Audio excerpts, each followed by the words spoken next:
সালামু আলাইকুম। আমাদের ন্যূনতম যদি লজ্জাবোধ কিছু থাকতো তাহলে আমরা এনসিপি নেতাদেরকে নিয়ে উল্টাপাল্টা কথা বলতাম না, তাদেরকে নিয়ে ট্রল করতাম না। মেজর জিয়া যখন ক্ষমতায় ছিল, প্রথম শুরুতে যখন আসছিল ক্ষমতায়, তখন এই গোপালগঞ্জে সমাবেশ করতে গেছিল। করতে পারছে? মেজর জিয়া তো বক্তব্য রাখতে পারে নাই। সেখানে তাকে ঘিরে তার মঞ্চ ভাঙ্গা হয়েছে, তার সমাবেশ লন্ডভন্ড করে দিছে। তাকে পরে ফেরা কমান্ডো দিয়ে, হেলিকপ্টার দিয়ে তারপর সমাবেশস্থল থেকে তারপর তাকে নিয়ে আসছে। ঠিক আছে, এরশাদ ক্ষমতা থাকা, রাষ্ট্রপতি থাকা অবস্থায় গোপালগঞ্জে গেছিল সমাবেশ করতে, পারছিল? এরশাদকেও সেমভাবে সেনাবাহিনী, পুলিশ, বিজিবিরা উদ্ধার করে তারপরে তাকে ওইখান থেকে নিয়ে আসছে। আর এনসিপির নেতারা, জুলাই যোদ্ধারা তো দেখাই দিছে তাদের কতটুকু হ্যাডাম আছে, কতটুকু সাহস আছে। হয় নাই, তারা সমাবেশ করে দেখাইছে, বক্তব্য রাখি দেখাইছে।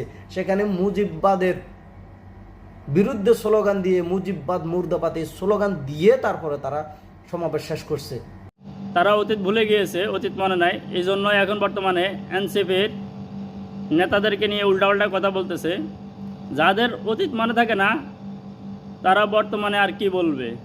আমরা অতীত থেকে কিছু শিক্ষা নেওয়া দরকার। দেখুন, জিয়াউর রহমান গোপালগঞ্জে গিয়ে কিভাবে চলে আসছে, আমাদের এরশাদ কাকু গোপালগঞ্জে গিয়ে কিভাবে আসছে,